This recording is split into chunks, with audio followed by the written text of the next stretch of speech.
Hello friends, welcome back to my YouTube channel. ಇವತ್ತು ನಾನು ನಿಮಗೆ ಒಂದು ಹೆಲ್ದಿ ರೆಸಿಪಿನ ತೋರಿಸ್ತಾ ಇದ್ದೀನಿ. ಏನಪ್ಪ ಅಂದರೆ ಮಶ್ರೂಮ್ ಗೊಜ್ಜು. ಇದು ಮಶ್ರೂಮ್ ಗೊಜ್ಜು ಮಕ್ಕಳಂತೂ ತುಂಬ ಇಷ್ಟಪಟ್ಟು ತಿನ್ನೋ ರೆಸಿಪಿ ಇದು. ನೀವು ಒಂದ್ಸಲ ಟ್ರೈ ಮಾಡಿ ಹೇಗಿರುತ್ತೆ ಅಂತ ಹೇಳಿ. ಇದಕ್ಕೆ ಫಸ್ಟು ಆಯಿಲ್ ಹಾಕಿ, ಆಮೇಲೆ ಸಾಸಿವೆ ಹಾಕಿ, ಕರಿಬೇವು ಮತ್ತು ಈರುಳ್ಳಿ ಹಾಕಿ ಚೆನ್ನಾಗಿ ಸ್ಮ್ಯಾಶ್ ಮಾಡ್ಕೋಬೇಕು. ಆಮೇಲೆ ಟೊಮೊಟೊ ಹಾಕಿ ಒಂದು 3 ಟೊಮೊಟೊ ಹೆಚ್ಕೊಂಡು ಇಟ್ಕೊಳ್ಳಿ. ಇದನ್ನು ರೈಸ್ ಜೊತೆ ಮತ್ತು ಚಪಾತಿ ಜೊತೆ, ರೊಟ್ಟಿ ಜೊತೆ, ಯಾವುದ್ರ ಜೊತೆನಾದರೂ ಬೇಕಾದರೆ ನೀವು ಆರಾಮಾಗಿ ತಿನ್ಬೋದು.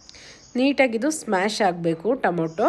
ಇದನ್ನು ಸ್ಮ್ಯಾಶ್ ಮಾಡಿಕೊಂಡು ನೀವು ಖಾರ ಜಾಸ್ತಿ ತಿನ್ನೋರಾದರೆ 2 ಸ್ಪೂನ್ ಖಾರದ ಪುಡಿ ಹಾಕ್ಕೊಳ್ಳಿ. ಯಾಕೆಂದರೆ ಇದಕ್ಕೆ ಹಸಿರುಮೆಣ್ಸಿನ್ಕಾಯಿ ಏನೂ ನಾವು ಯೂಸ್ ಮಾಡಿಲ್ಲ. ನಾನು 1/4 ಸ್ಪೂನು ಹಾಕ್ಕೊಳ್ತಾ ಇದ್ದೀನಿ.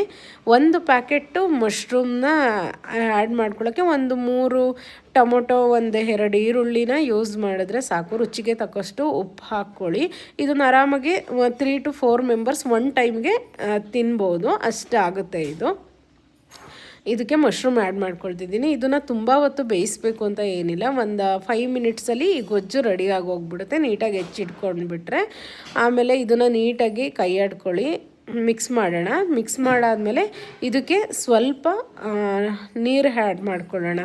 ಏಕೆಂದರೆ ಖಾರದ ಪುಡಿ ಹಾಕಿರ್ತೀವಲ್ಲ, ನೀಟಾಗಿ ಇದು ಕುದೀಲಿ, ಖಾರ ವಾಸನೆ ಹೋಗಲಿ ಅಂತ ಹೇಳಿಬಿಟ್ಟು ಇದನ್ನು ಕ್ಲೋಸ್ ಮಾಡಿ ಸ್ವಲ್ಪ ಹೊತ್ತು 1-2 ಮಿನಿಟ್ಸ್ ಬೇಯಿಸಿ ಮೇಲೆ ಕೊತ್ತಂಬರಿ ಸೊಪ್ಪು ಹಾಕಿ. ನೋಡಿ, ಈ ರೆಸಿಪಿ ನಿಮಗೆ ಇಷ್ಟ ಆಗಿದರೆ ನನ್ನ ಚಾನಲ್ನ ಸಬ್ಸ್ಕ್ರೈಬ್ ಮಾಡಿ, ಸಪೋರ್ಟ್ ಮಾಡಿ.